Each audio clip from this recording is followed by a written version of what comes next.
आगे चलते हैं।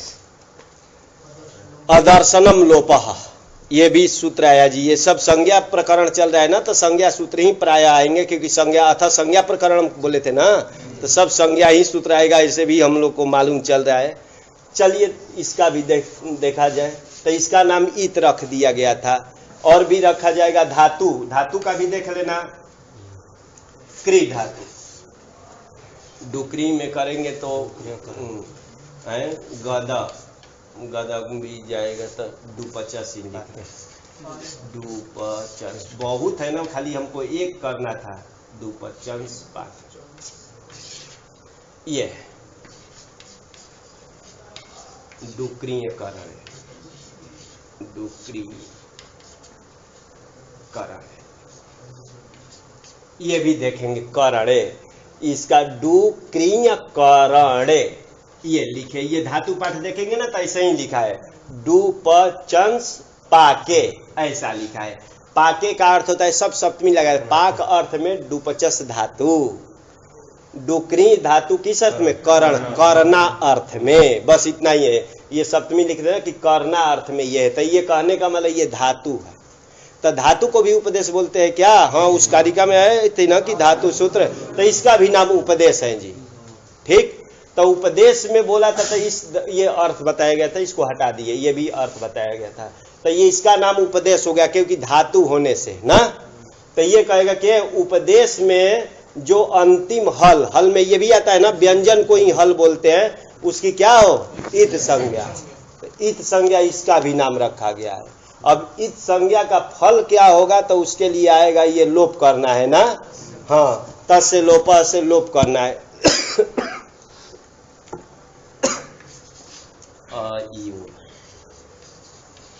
इसका भी नाम इत रख दिया, इसका भी नाम इत रख दिया, इसका भी नाम इत रख दिया। अच्छा, इधर इतना ही नाम रखेगा ना।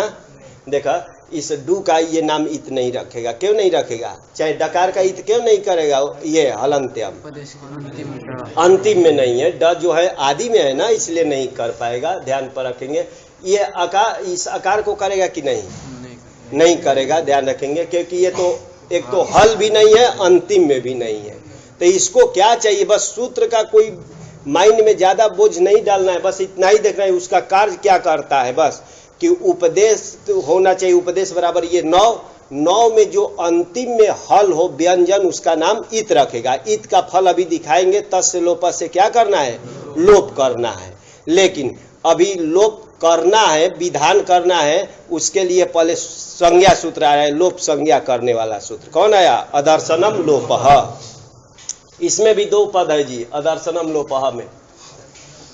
अदर्शनम कहाँ का रूप है? अदर्शनम प्रथमा का एक वचन, नपुंसक लिंग में करेंगे ना तब बन जाएगा। और लोपः भी प्रथमा का एक वचन पुल्लिंग में बनेगा। तो ये भी दो पद का है। चलिए, ये भी संज्ञा सूत्र है कि क्या? आप देखते हैं कि क्या लिख रहे हैं। प्रसक्तस्य अदर्शनम लोप संज्ञम स्यात्, ये लिख रहे हैं जी कि प्रसक्तस्य, हाँ, प्रतिसक्तस्य का 5 नंबर में देखिए कुछ लिख दिए है ना। 5 नंबर में क्या? विद्यमानस्य। प्रसक्त बराबर विद्यमान, विद्यमान का क्या होना? अदर्शन होना। षष्ठी है ना। प्रसक्तस्य बराबर विद्यमानस्य, विद्यमान का अदर्शन होना, मतलब दर्शन न होना। दर्शन कहते हैं, अरे भगवान का दर्शन करके आ रहे हैं, तो दर्शन मतलब अरे आंख से देख कर आते हैं ना। यहाँ ये दर्शन से यही नहीं, हाँ ध्यान रखेंगे, ये शब्द शास्त्र चल रहा है ना।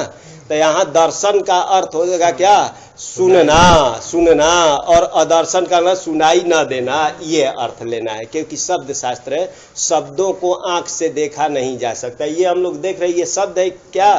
ये लिपि है। और जो बोल रहे हैं ये शब्द है, ध्यान रखेंगे। तो ये तो लिपि है, इसको तो देख सकते हैं, लेकिन शब्द को आंख से देख नहीं सकते, ध्यान रखेंगे। तब विद्यमान का सुनाई, विद्यमान, विद्यमान रहने पर भी सुनाई न देना, ठीक, ऐसे को क्या कहते हैं? लोप। लोप संज्ञा, मतलब उसका नाम लोप होता है। ध्यान पर रखेंगे कि रहते हुए भी, विद्यमान का अर्थ है रहना, रहते हुए भी जिसका श्रवण न हो, ऐसे को लोप कहते हैं, यही इसका अर्थ है। चले, तो ये भी संज्ञा सूत्र है। कौन सा संज्ञा करता है? लोप संज्ञा करता है जी। लोप लोप किसका ये करता है, नाम रखता है? हाँ हाँ, विद्यमानस्य अदर्शनम का करता है, ध्यान रखेंगे। ये नहीं खाली अदर्शनम का नहीं करता है, अदर्शनम का लोप कहेंगे ना दोष आता है। सिद्धांत में उठाएंगे कि अदर्शन का ही खाली करेंगे, मतलब सुनाई जिसका ना तो उसको लोप संज्ञा कहेंगे ना तो दोष हो जाएगा। प्रसक्तस्य भी लिख दिए। प्रसक्तस्य के लिए कहीं से अनुवृत्ति लाए हैं। प्रसक्तस्य के लिए सिद्धांत में बताते हैं कि स्थाने की अनुवृत्ति लाते हैं, स्थाने पद की अनुवृत्ति लाएंगे और स्थाने को षष्ठी में बदल करके उसको प्रसक्तस्य अर्थ कर दिया गया है, ध्यान पर रखेंगे। नहीं तो ये भी अभी अभी बोले थे, अरे सूत्रेषु अदृष्टम पदम सूत्रांतरात अनुवर्तनीयम सर्वत्र, कि सूत्र में जो पद न दिखाई दे न सुनाई दे उसको क्या करना चाहिए, दूसरे सूत्र से लाना चाहिए। तो इस सूत्र में तो कितने पद था और वृत्ति में कितने लिखे? स्यात को छोड़ दिया जाए, स्यात को तो अपने से जोड़ दिया जाता है, तो कितने पद हैं? हाँ, हमको 3 ही दिखाई दे रहा है। देखिए, प्रसक्तस्य अदर्शनम लोप संज्ञम, वो तो एक ही है ना, स्यात को छोड़ देना है क्योंकि वो भवती आदि स्यात जोड़ दिया जाए। 3 है, तो एक तो ज्यादा लिख दिए हैं, तो कौन सा ज्यादा लिख दिए? प्रसक्तस्य। तो ये किसी सूत्र से अनुवर्तन करना है। तो ध्यान देखेंगे, अष्टाध्यायी खोलेंगे ना तो प्रसक्तस्य किसी में है नहीं, स्थाने की अनुवृत्ति करके उसका अर्थ प्रसक्तस्य विभक्ति भी परिणाम करके ये किया गया है। तो चलिए इसमें प्रसक्तस्य का किए। तब विद्यमान रहते हुए भी जिसका श्रवण न हो उसी को क्या कहते हैं? हाँ, लोप कहते हैं, मतलब लोप संज्ञा। रहते हुए उसी को तो कह रहा हूँ जी कि जिसका सुनाई न दे, अदर्शनम का ही तो अर्थ कर रहा हूँ कि रहते हुए भी जिसका श्रवण न हो उसी का नाम लोप संज्ञा। ऐसा क्यों कर रहे भाई? तो सिद्धांत में उठाते हैं कि मधु आदि शब्द है, मधु, दधी, दधी, ये सब शब्द है, ठीक। मधु से सु लाते हैं तो ये नपुंसक लिंग है क्या? तो उसमें स्वम और नपुंसकाद आदि से लुक हो जाए तो मधु ही बचता है, दधी भी बचता है। खाली अदर्शनम लोपा करेंगे, जिसका सुनाई न दे उसकी क्या हो? लोप संज्ञा। तो यहाँ भी एक आएगा, थोड़ा सा ये ऊपर का बताया इसलिए कि ऊपर वाले भी समझेंगे। एक बार लघु पढ़े, क्विप प्रत्यय होता है उसका सर्वपहार लोप हो जाता है, ठीक, क्विप आदि प्रत्यय। तो यहाँ क्विप प्रत्यय जो है, यहाँ तो दर्शन हो रहा है क्या? दर्शन बराबर, अरे सुनाई तो नहीं दे रहा है, नहीं दे रहा है ना। यहाँ क्यूब का जैसे पकार का हलंत्यम आदि से तो ये पूरा चला जाता है। तो यहाँ भी क्यूब को मान लेंगे क्योंकि अपने अर्थ करेंगे कि जिसका सुनाई न दे, जिसका, उसको क्या कहते हैं? लोप संज्ञा। तो यहाँ क्यूब का सुनाई तो नहीं दे रहा है तो उसको भी लोप नाम रख दिया जाएगा, ठीक। तो यहाँ क्यूब मान लेंगे कि क्यूब का यहाँ लोप हुआ है क्योंकि सुनाई नहीं दे रहा है। तब एक और नियम चलता है, प्रत्यय लोपे प्रत्यय लक्षण। प्रत्यय तो यहाँ लोप नाम हो गया ना, किसका लोप नाम रख दिए? क्यूब का। तब प्रत्यय लोपे प्रत्यय लक्षण बोलता है कि प्रत्यय क्या बोलता है? तन निमित्तम अंग कार्यम स्यात्, उसको निमित्त मान करके अंग कार्य करना। तो अंग कार्य क्या हो जाएगा? तो इसको मानकर इसको तुक का आगम होने लगेगा। हरस्वस्य पीति कृति तुक एक सूत्र है कि ये हरस्व को तुक का आगम हो कब? कृत पीत परे रहते, तो ये हाँ सब कुछ है वो होने लगता, तुक आदि का आगम होने लगता, ध्यान रखेंगे। इसलिए थोड़ा सा इसका अर्थ में प्रसक्तस्य जोड़ दिया गया है। प्रसक्तस्य के लिए ये थोड़ा सा व्युत्पत्ति किए कि क्यों अदर्शन की ही लोप संज्ञा करेंगे तो यहाँ तुक का आगम होकर के ऐसे बनने, मधु न बन करके मधुत दधित आदि बनने लगता जी। तो इसलिए कहा कि नहीं, यहाँ इसका लोप नाम नहीं रखा जाएगा। क्यों? विद्यमान नहीं था। अरे विद्यमान नहीं था भाई, यहाँ तो किए नहीं थे, तब विद्यमान का सिर्फ श्रवण न होना उसको लोप कहेंगे। तो यहाँ विद्यमान कभी लाए थे क्या? क्यूब तो नहीं किए थे ना, इसलिए यहाँ क्यूब का लोप नाम नहीं रखा जाएगा, ठीक, ध्यान रखेंगे। तब प्रसक्त का ही। और शब्द शास्त्र, ये शब्द शास्त्र व्याकरण शास्त्र शब्द को क्या मानते हैं? नित्य मानते हैं ना, तो ध्यान रखेंगे नष्ट नहीं मानते। वो भी चलेगा कि नष्ट न होने के कारण भी इसको क्या कहा जाता है कि रहते हुए भी जिसका श्रवण न हो उसी की लोप संज्ञा कहते हैं। तो चलिए लोप संज्ञा भी समझ गए, अब चलते हैं आगे चलते हैं। लोप तो समझ गए कि रहते हुए भी जिसका श्रवण न हो उसको लोप कहते हैं। आगे चलते हैं। तस्य लोपः सवा हो गया, इसको अर्थ कर दीजिए। तस्य लोपः आया जी,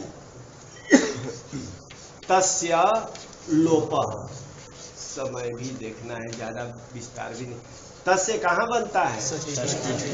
और ये प्रथमा का एक वचन में बनता है, ध्यान रखेंगे। तस्य लोपः, इसमें भी दो पद है ना। अब इसकी भी वृत्ति लिख रहे हैं, क्या लिख रहे हैं? तस्य तो लोपः स्यात्। तस्य इतः, इत का इतः बनाए हैं, लोपः स्यात्। इस स्यात् को छोड़ करके कितने पद है इसमें? तीन है। तो तीन में अब इसमें भी देखना है कि उस हिंदी में इसका अर्थ होगा उसका लोप हो, इतना ही अर्थ होगा ना कि उसका क्या हो? लोप हो।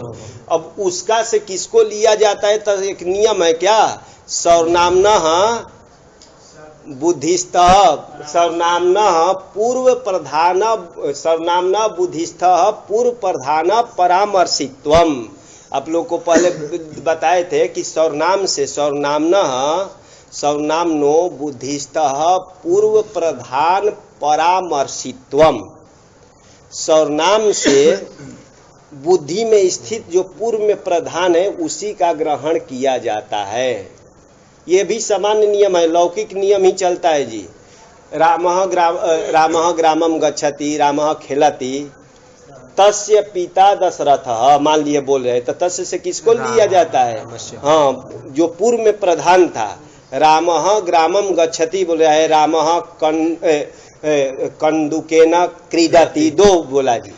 फिर बोला तस्य पिता देवदत्तः अस्ति, तो उसमें तस्य से कंदुक को लेंगे कि ग्राम को लेंगे? किसको लेंगे? जो उसमें प्रधान होगा। उसमें प्रधान कौन है? राम है। ध्यान के कर्ता प्रधान होता है, तो राम को तस्य से लिया जाता है कि रामस्य पिता देवदत्ता अथवा दशरथ अस्ति, ऐसे किया जाता है। ये सामान्य नियम है ना कि तस्य से उसका पिता। तो वैसे ही यहाँ भी है जी कि सर्वनाम्नः, सर्वनाम्नो बुद्धिस्थः पूर्व प्रधान परामर्शित्वम, परामर्शित्वम। सर्वनाम से बुद्धि में स्थित जो पूर्व में प्रधान है उसी का ग्रहण करना चाहिए। वो नियम अपने से भी लिखते जाइएगा, थोड़ा ये करेंगे। सामान्य नियम कहीं भी नियम लगेगा, लोक में भी और शास्त्र में भी लगेगा। ठीक, तब तस्य से लोप होता। अब इसमें देखेंगे कि इससे पहले क्या था, तो इसके नंबर से पहले देखेंगे तो इतः था जी। इत संज्ञा करने वाला इसका नंबर क्या था? 139। और इससे ऊपर कौन सा है सूत्र? लक्षक होता थे इसका ऊपर। अच्छा, तब लक्षकवत अधिते है ना। 139। हाँ, तो उसमें भी देखना है कि 139 है तो ईद का आया है। हाँ, तो इसीलिए बोल रहा हूँ ना कि जो पूर्व में प्रधान बुद्धिस्था पूर्व प्रधान बोल रहा है ना कि होना चाहिए हलंत्यम। ध्यान रखेंगे हैं। हाँ, लेकिन उससे पहले देखेंगे इत उपदेशे जनुनासिक इत, उसमें देखेंगे इत की अनुवृत्ति 9 तक लिखे हैं। ध्यान रखेंगे कि वो अष्टाध्यायी में इत के वो दिखाते हैं कि कहाँ से कहाँ तक चलेगा, तो उसमें ऊपर इत की अनुवृत्ति लाते हैं। तस्य से इत को ग्रहण किया जाता है। तस्य बराबर है इतः, तस्य बराबर इतः। इतः कहाँ का रूप है? षष्ठी का एक वचन है। इतः कल बताया था कि हल आदि का रूप याद करेंगे ना। हल का हलह 4 जगह बनता है। हल शब्द का हलह, हलह विसर्ग डालेंगे ना 4 जगह, जस में, सस में, गसी में, गस में। अब वो अर्थ देकर देखा, यही इतः कहीं और आया था, ऐसा मंत्या इतः, वो कहाँ का रूप था? जस का। और ये षष्ठी का रूप है। तो तस्य और इतः था, तो संधि करेंगे तो क्या बन जाएगा इसमें? हाँ, तस्येतो बना दिए, तस इत, और इसको देख करके ये एतो कर दिया गया है, नहीं तथा तस इतः लोपः स्यात्। जैसे अभी बोला था रामः ग्रामम गच्छति, तस्य बराबर रामस्य पिता देवदत्तः, तो वैसे ही तस्य बराबर इतः, उस इत का लोप हो। ये उस बराबर कौन हुआ? इत, कि जिसका नाम इत है उसका क्या हो? लोप हो। ये भी सूत्र है जी। ये कौन सा सूत्र है? ये संज्ञा नाम नहीं रख रहा है, लोप संज्ञा करने वाला तो ऊपर वाला रख दिया है। ये विधि सूत्र है। आदेशादि विधायकम सूत्रम विधि सूत्रम। विधि सूत्र का भी थोड़ा सा हिंट डाल लीजिए, लिख लीजिएगा। आदेशादि विधायकम सूत्रम विधि सूत्रम। ठीक, तो ये आदेश कर रहा है, आदेश कर रहा है ना कि क्या करना, कि जिसका नाम इत है उसका क्या कर दो? लोप कर दो। तो ये विधि सूत्र है, ये संज्ञा सूत्र नहीं है, ध्यान पर रखेंगे।